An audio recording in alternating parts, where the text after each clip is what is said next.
سلطنت عثمانیہ کے عروج و زوال کی داستان۔ بسم اللہ الرحمن الرحیم۔ عثمانی ترک، جن کا یہ نام کسی نسل یا قوم کی طرف نہیں بلکہ ان کے پہلے فرمانرواں عثمان خان کی طرف منسوب ہے، ایشیائے کوچک میں پہلے خانہ بدوشوں کی حیثیت سے داخل ہوئے، پھر ایک ایسی سلطنت کی بنیاد ڈالی جو 150 برس کے اندر دنیا کی زبردست طاقتوں میں شمار کی جانے لگی۔ 300 برس گزرنے نہ پائے تھے کہ عثمانی سلطنت وسعت اور طاقت کے لحاظ سے دنیا کی سب سے زیادہ عظیم الشان سلطنت بن گئی۔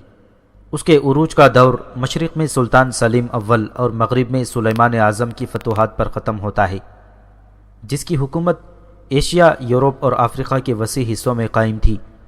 اس عہد میں عثمانی ترک ایک مرکزی یورپین طاقت تھے۔ ہنگری ان کے زیر نگین تھا اور آسٹریا کے پایا تخت ویانا کی دیواروں تک ان کی فوجیں پہنچ چکی تھیں۔ ان کی ہیبت سارے پورب پر چھائی ہوئی تھی، لیکن سلیمان اعظم کی زندگی ہی میں سلطنت کے اندر بعض کمزوریوں کے اسباب پیدا ہونے شروع ہو گئے تھے، جو اس کی وفات کے بعد روز بروز نمایاں ہوتے گئے۔ سلیمان کے بعد جتنے سلاطین تخت پر بیٹھے، ان میں سے چند کے علاوہ کسی میں سلطنت عثمانیہ کی فرمان روائی کی اہلیت جیسی چاہیے ویسی نہ تھی۔ چنانچہ جس طرح آہستہ آہستہ اس سلطنت کا عروج ہوا تھا، اسی آہستگی کے ساتھ اس کا زوال بھی شروع ہوا، اور اس کے زوال کی مدت بھی اس کے عہد عروج کی طرح 300 سال ہے۔ ان میں سے آخری 150 برس میں سلطنت عثمانیہ اپنے سے کہیں زیادہ طاقتور سلطنتوں کا مقابلہ کرتی رہی، مگر اندرونی کمزوریوں کے باعث ایسی پے در پے شکستیں اٹھائی کہ بالآخر 1918 عیسوی میں اس کا خاتمہ ہو گیا۔ حال میں جمہوریہ ترکیہ نے اپنے چند سالہ قیام میں ان تمام کمزوریوں کو جو سلطنت عثمانیہ کی تباہی کا باعث ہوئی تھیں دور کرنے کی کوشش کی، اور اس کوشش میں اس کی کامیابی تاریخ عالم کی حیرت انگیز کارناموں میں سے ہے۔ اس نے گزشتہ سلطنت کے کھنڈر پر ایک مستحکم قلعہ تعمیر کر لیا ہے، جو ترکی کے قوم کے عزم کو استقلال کی ایک زندہ مثال ہے۔ یورپ کا یہ مرد بیمار دم توڑنے کے بعد نہ صرف جی اٹھا بلکہ اس کے اندر صحت و شباب کی ساری قوتیں اودھ کر آئیں، تاکہ 20ویں صدی کی عیسائی دنیا کو بھی اس معجزے کا قائل ہونا پڑا۔ ذیل کے صفحات انہی واقعات کی تفصیل پر مشتمل ہیں۔ یہ سرگزشت بارہا بیان ہو چکی ہے، تاہم اپنے اندر کچھ ایسی کیفیت رکھتی ہے کہ تکرار سے جی نہیں گھبراتا۔ ترکوں نے اسلام کی جو گراں قدر خدمات انجام دی ہیں، دفاع و جہاد کے فرض کو جس سرفروشی سے ادا کیا ہے، اس کا اعتراف جتنی بار بھی کیا جائے کم ہے۔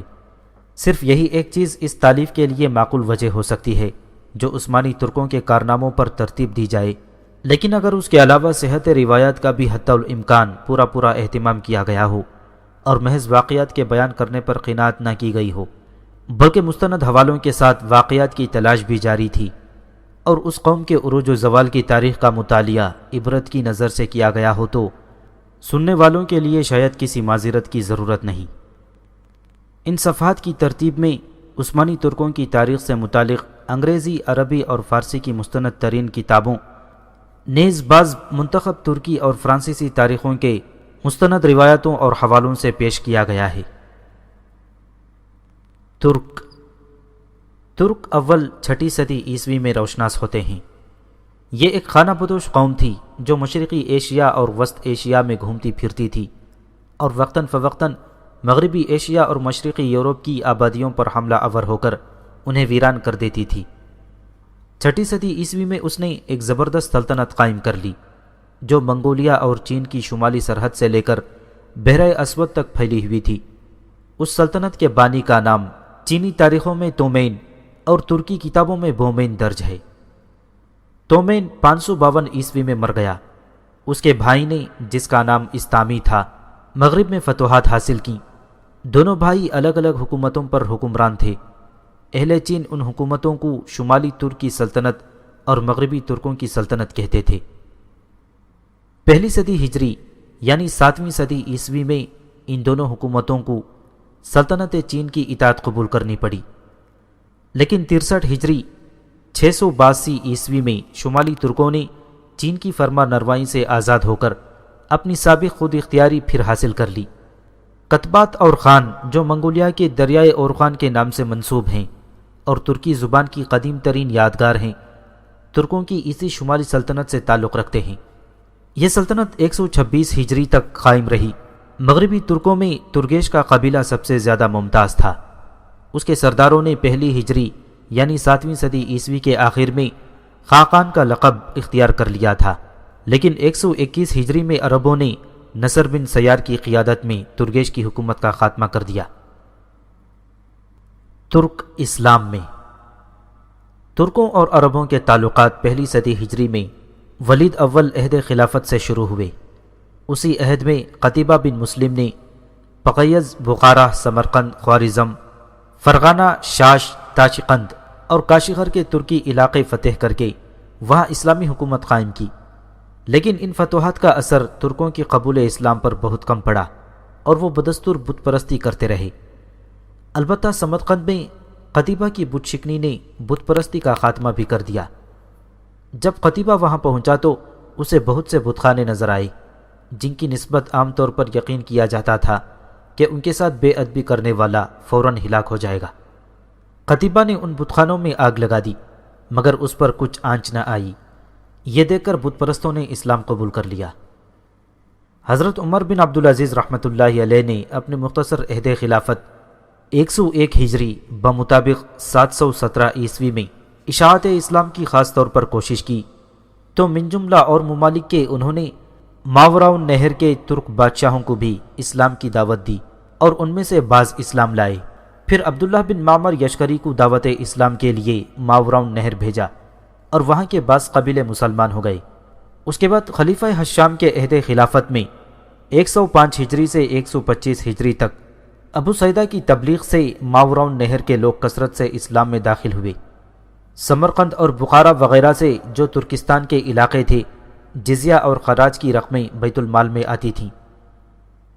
خراج کے سلسلے میں ترکستان سے لونڈیاں اور غلام بھی بھیجے جاتے تھے جو رفتہ رفتہ اسلام قبول کرنے لگے۔ پھر معتصم باللہ کی خلافت 218 ہجری سے 227 ہجری تک ترکوں میں اسلام کی اشاعت عام طور پر نہ ہو سکی۔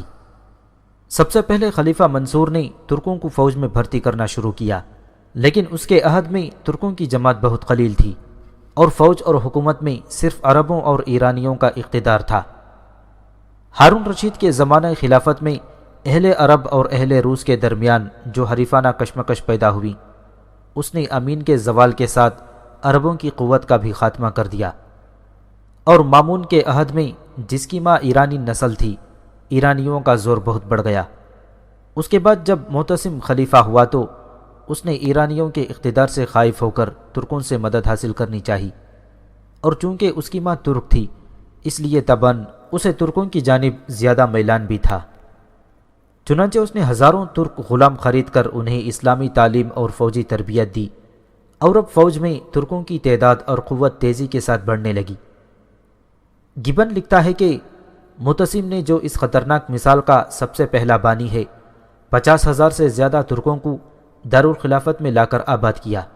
اس نے ان کے لیے طلا کا ریشمی لباس تجویز کیا اور زرین ٹپکے وردی میں شامل کیے، جس کی وجہ سے ترکی دستے دوسری فوجوں سے ممتاز معلوم ہوتے تھے۔ ہر سال ہزاروں ترک غلام پایا تخت میں لائے جاتے تھے، ان میں سے کچھ محافظ شاہی دستے میں شامل کیے جاتے تھے اور باقی فوج میں بھرتی ہوتے تھے۔ جو اپنی قابلیت میں زیادہ ممتاز ہوتے تھے وہ فوجوں کے سپہ سالار مقرر کیے جاتے۔ جوں جوں ترکوں کی قوت فوج میں بڑھتی گئی، عربی دستے کم ہوتے گئے۔ ترکوں کو چونکہ خلیفہ کی خاص سرپرستی حاصل تھی، اس لیے وہ کسی کی پرواہ نہیں کرتے تھے اور بغداد کی سڑکوں پر بے تحاشا گھوڑے دوڑاتے تھے، جس سے اکثر عورتیں اور بچے ٹکرا کر زخمی ہو جاتے اور بعض اوقات مر بھی جاتے تھے۔ اس لیے بغداد کے باشندے ان کے مظالم سے بہت جلد عاجز آ گئے۔ جب معتصم کے پاس ان کی شکایتیں کثرت سے پہنچنے لگیں تو اس نے فیصلہ کیا کہ ترکوں کے لیے بغداد سے باہر ایک چھاونی بنائی جائے۔ اس غرض کے لیے اس نے سامراہ کا مقام پسند کیا، جو بغداد سے تقریباً 60 میل پر واقع تھا۔ یہ مقام اس کو اس قدر پسند آیا کہ اس نے اس کا نام بدل کر سرمن رائے، جس نے دیکھا خوش ہوا، رکھ دیا۔ فوجی بارکوں کے علاوہ خلیفہ اور وزراء کے لیے بھی عالیشان محل تیار کیے گئے اور چونکہ معتصم نے بغداد کا قیام ترک کر کے اپنی ترک سپاہ کے ساتھ سامرہ میں رہنا شروع کر دیا تھا، اس لیے رعایا کے ہر طبقے کے لوگ اسی نئے شہر میں آ کر آباد ہونے لگے اور تھوڑے ہی دنوں میں سامرہ ایک نہایت پر رونق شہر بن گیا۔ وہ 221 ہجری سے لے کر 279 ہجری تک بمطابق 894 عیسوی تک 7 خلفائے عباسیہ کا دارالسلطنت رہا۔ جب سلطان معتمد تخت پر بیٹھا تو اس نے سامرہ کو چھوڑ کر پھر بغداد کو پایا تخت بنایا۔ سلطان معتصم کی ترک نوازی کی وجہ سے رفتہ رفتہ ترکی شہزادے اور امراء بھی ترکستان سے آ کر سامرہ میں آباد ہونے لگے، جن میں بعض بت پرست اور بعض آتش پرست تھے اور بعض مسلمان ہو گئے تھے۔ دارالخلافت میں رہنے کے بعد غیر مسلم ترکوں میں بھی اسلام پھیلنے لگا، اور اس تعلق سے ماوراؤن نہر کے ترکوں میں جو اپنے وطن میں مقیم تھے اسلام کی اشاعت ہونے لگی۔ ترک سرداروں کے اسلام قبول کر لینے سے ان کے جرگے اور قبیلے بھی مسلمان ہو گئے تھے۔ 4 صدی ہجری یعنی 10ویں صدی عیسوی میں ترک بطور خاطر بکثرت اسلام میں داخل ہو گئے۔ 349 ہجری بمطابق 920 عیسوی میں 2 لاکھ ترک گھرانے یعنی خیمے مسلمان ہوئے۔ ابن اسیر کا بیان ہے کہ ماوراؤن نہر کی ایک ترکی قوم کے 10,000 گھرانے جو بلاساغون اور کاشغر کے نواح میں اسلامی علاقوں پر دھاوے مارا کرتے تھے، دسمبر 1044 عیسوی میں اسلام لائے۔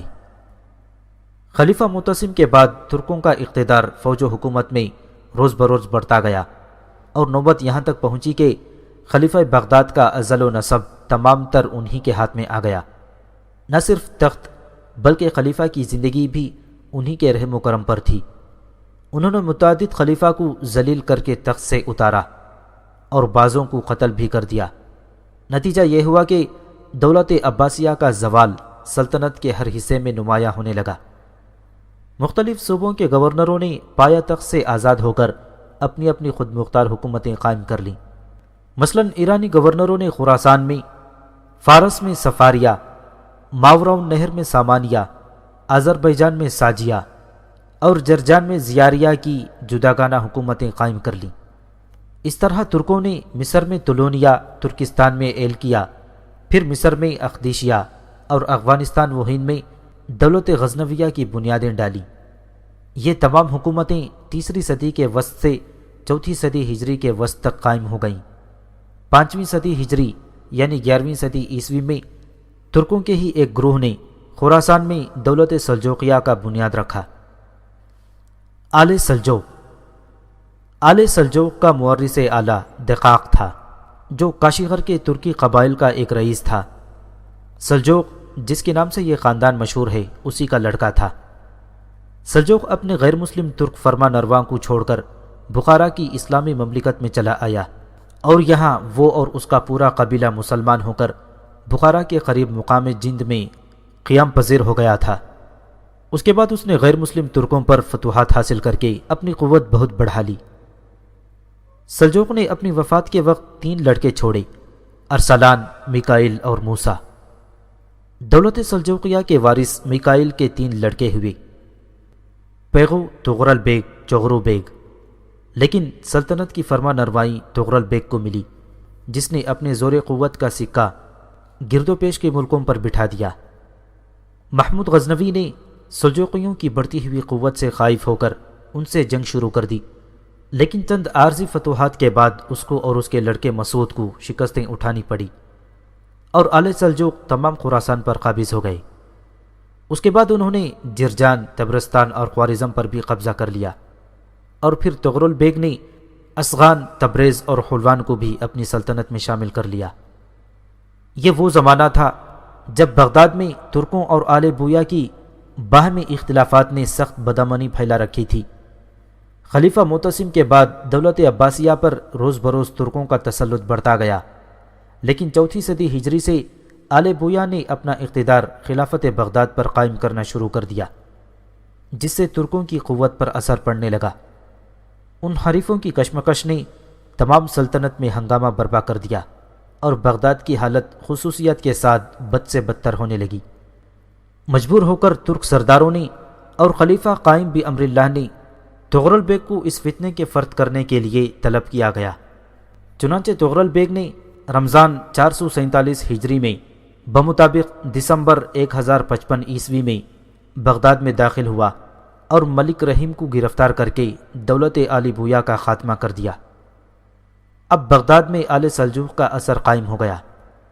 خلیفہ نے سلطان شرق و غرب کے خطاب سے تغرل بیگ کی عزت افزائی کی۔ اس کے بعد تغرل بیگ نے عراق، موصل اور دیار بکر کو اپنی سلطنت میں شامل کر لیا۔ پھر علب ارسلان کے دور حکومت میں ایشیائی کوچک اور شام بھی فتح ہو گیا، اور ملک شاہ نے 485 عیسوی 1092 عیسوی میں عدن اور یمن پر بھی قبضہ کر لیا۔ اس طرح سے 5ویں صدی سے 7ویں صدی ہجری تک خلیفہ بغداد کے ایشیا مقبوضات کا بیشتر حصہ آل سلجوق کے زیر نگیں آ گیا۔ سلجوق خاندان کا بانی سلیمان بن قلتمش تھا۔ قلتمش تغرل بیگ کے سرداروں میں تھا، لیکن بعد میں اس نے علب ارسلان کے خلاف بغاوت کر کے خود مختاری حاصل کر لی، اور بالآخر 455 ہجری میں رے کے قریب جنگ میں مارا گیا۔ اس کا بیٹا سلیمان قسمت آزمائی کے لیے ایشیائی کوچک میں چلا آیا، اور 470 ہجری میں نائسیا پر، جو بازنطینی سلطنت کا ایک مشہور شہر تھا، اس پر قبضہ کر کے اسے اپنا پایہ تخت بنا لیا اور ایک نئی سلطنت کی بنیاد ڈالی۔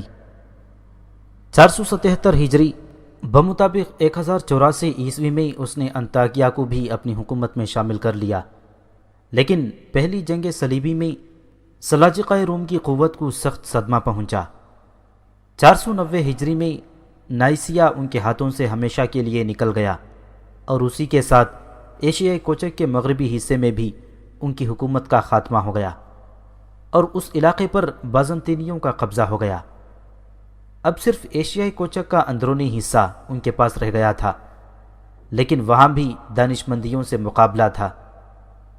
غرض 6 صدی ہجری کے اوائل میں سلاجقہ روم کی حالت بہت نازک نظر آتی تھی، لیکن مسعود بن خلیج ارسلان نے اس گرتی ہوئی سلطنت کو سنبھالا اور قونیہ کو پایہ تخت بنا کر ایک مضبوط حکومت قائم کی۔ اس کے جانشین خلیج ارسلان ثانی نے اپنی فتوحات سے سلطنت میں اضافہ کیا اور دانش مندیوں کو مغلوب کر کے انہیں اپنا محکوم بنا لیا۔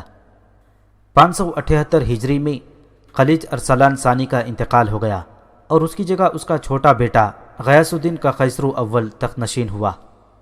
اس نے بازنطینیوں سے جنگ کر کے انطاکیہ کے بندرگاہ پر قبضہ کر لیا، اور اس کے بعد اس کے جانشین عز الدین کیکاؤس اول نے سینوب کو بھی فتح کر لیا۔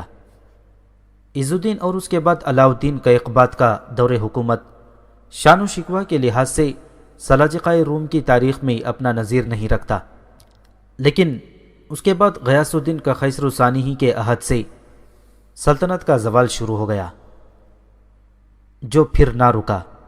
اس دوران میں تاتاری طوفان ایشیائی کوچک کے سرحد تک پہنچ چکا تھا، اور ارض روم اور سرحدی قلعوں پر تاتاریوں کا قبضہ ہو گیا تھا۔ آخرکار 641 ہجری بمطابق 1243 عیسوی میں کوزاواخ کی جنگ نے دولت سلجوقیہ کی قسمت کا فیصلہ کر دیا، اور آل سلجوق کی آزادی ہمیشہ کے لیے ختم ہو گئی۔ صلح کے بعد تاتاری چلے گئے، لیکن 643 ہجری میں قیصر ثانی کی وفات پر، جب اس کے تینوں لڑکوں کی مشترکہ حکومت کی وجہ سے سلطنت میں بدنظمی پیدا ہوئی، تو تاتاریوں نے پھر حملے شروع کر دیے۔ اس درمیان میں ایک لڑکا مر گیا، اور تخت کے دعوے دار بقیہ 2 لڑکے عز الدین اور رکن الدین رہ گئے۔ ہلاکو خان نے سلطنت کو ان دونوں کے درمیان تقسیم کر دیا، مغربی صوبے عز الدین اور مشرقی رکن الدین کو دیے، لیکن حکومت دراصل تاتاریوں کی تھی، اور سلاطین سلجوق کا ازل و نسب بھی انہی کے ہاتھوں میں تھا۔ تاتاریوں کے تشدد سے عاجز آ کر امراء سلطنت نے اہل مصر سے مدد کی درخواست کی، اور مصریوں نے ایشیائی کوچک میں تاتاریوں کو شکست دے کر بھگا دیا، لیکن ان کی واپسی کے بعد تاتاریوں نے پوری طرح انتقام لیا، اور دولت سلجوقیہ کے رہے سہے اقتدار کو بھی خاک میں ملا دیا۔ سلطنت کی کمزوری سے فائدہ اٹھا کر متعدد امراء نے مختلف صوبوں میں خود مختار حکومتیں قائم کر لی۔ ان میں بنو کرمان اور بنو اشرف اپنی قوت و اثر کے اعتبار سے زیادہ ممتاز تھا۔ تاتاریوں نے بارہا ان خودسر امیروں کو زیر کرنے کی کوشش کی، مگر عارضی شکستوں کے بعد یہ اپنا اقتدار پھر قائم کر لیتے تھے، اور 7ویں صدی ہجری میں تاتاریوں کے زوال پر انہوں نے مستقل حکومتیں قائم کر لیں۔ چنانچہ دولت سلجوقیہ کے خاتمے کے قریب ایشیائی کوچک میں سارت خان، قروسی، ایڈین، حمید، کرمانیہ، کرمیان، قسطمونی اور منتشا کی خودسر حکومتیں قائم ہو چکی تھیں۔ ارطغرل 7ویں صدی ہجری یعنی 13ویں صدی عیسوی کی ابتدا میں شاہان خوارزم کی قوت اوج شباب پر تھی۔ وہ ایران و خراسان اور شام و عراق میں آل سلجوق کے بیشتر مقبوضات پر قابض ہو چکے تھے اور ایشیا کی تمام اسلامی سلطنت کو فتح کر لینا چاہتے تھے، لیکن عین اس وقت جب وہ اس حوصلے کی تکمیل کے لیے تیار ہو رہے تھے، چنگیز خانی طوفان اپنی تمام ہولناکیوں کے ساتھ اٹھا اور سلطنت خوارزم کو پاش پاش کر ڈالا۔ اس سلطنت کی تباہی کے بعد ترکی قبائل جنوب کی طرف بھاگے، ان میں بعض ایران اور شام میں پہنچے اور وہاں 7ویں اور 8ویں صدی ہجری میں بہت کچھ اقتدار حاصل کیا اور ترکمانی مشہور ہوئے، اور بعض جنوب کی طرف بڑھے اور مصر کے سلاطین مملوک سے معرکہ آرا ہوئے جو خود ترکی النسل تھے، لیکن مصر میں انہیں شکست ہوئی اور وہاں سے واپس ہو کر وہ ایشیائی کوچک میں سلجوقیوں سے آ ملے۔ انہی ترکی قبائل میں جو چنگیز خان کے حملوں کے بعد اپنا وطن چھوڑ کر مارے مارے پھر رہے تھے، ارطغرل کا قبیلہ بھی تھا۔ یہ قبیلہ ترکان اوغوز کے قبیلے کا ایک جزو تھا جو ارطغرل کے باپ سلیمان شاہ کی سرکردگی میں اپنے وطن خراسان کو چھوڑ کر مختلف ملکوں میں گھومتا ہوا شام کی طرف جا رہا تھا کہ اثناء راہ میں دریائے فرات کو عبور کرتے ہوئے سلیمان شاہ ڈوب کر ہلاک ہو گیا۔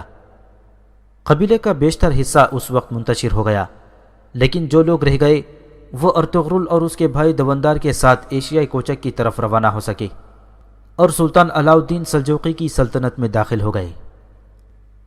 پہلا معرکہ۔ یہ جماعت جو صرف 420 گھرانوں پر مشتمل تھی، سلطان علاء الدین کے زیر سایہ پناہ لینے کے لیے پایا تخت قونیہ کی طرف جا رہی تھی کہ راستے میں انگورا کے قریب ارطغرل کو 2 فوجیں مصروف جنگ نظر آئیں۔